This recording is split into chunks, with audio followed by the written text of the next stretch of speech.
Hi, my name is Laura Wood, and I'm the Agriculture and Outreach Coordinator for Shore Rivers. Today I wanted to talk about what to expect if you volunteer and some best practices for oyster growing. So we provide everything you need to grow the oysters. You'll get the oysters, the cage, and the line to hang the cage. They're in the form of spat on shell, which means a baby oyster that's set itself onto a larger oyster shell. So it might just look like this is a cage full of half shells, but really each shell has baby oysters on it. So you can see these circles here are each going to be a larger oyster. That's what we're growing. Each shell could have anywhere from 5 to 15 oysters on it. So even though this oyster cage is not full, they're going to grow and expand and fill up. And we also don't want the cages to be too heavy and unwieldy, so that's why it's not filled all the way. The cages each have these hinging lids that are secured with a clip. To use the clip, you squeeze it to open this. This is not where you're closing, this is. And you push down and let go. And now your oysters are safe and sound in their cage and they won't fall out.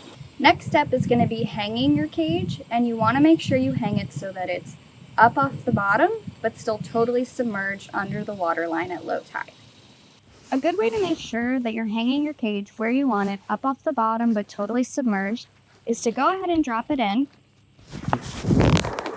and let it hit the bottom.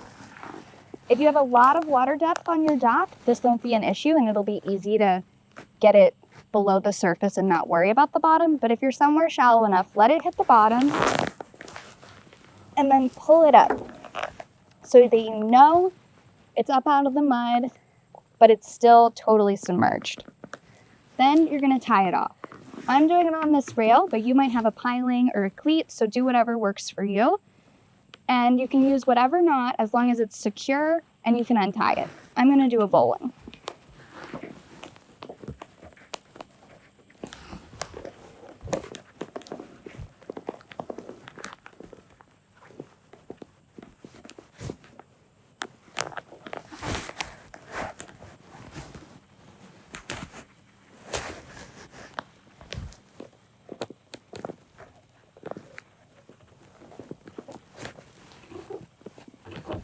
And you can see that the tension's there. It's not on the bottom, but it's totally submerged. If you do this step when it happens to be high tide, just make sure you come back and check at low tide and see that it's still under the water. Once you have your cage tied off in the right spot, your job for the rest of the season is just to shake the cage to make sure that the oysters are clear of sediment and the cages aren't getting overgrown. So you just pull them up a little bit and kind of dunk them in the water. So if there was any sediment over those shells, it would be washing clear. And if there was algae trying to grow over the cage, it would get agitated.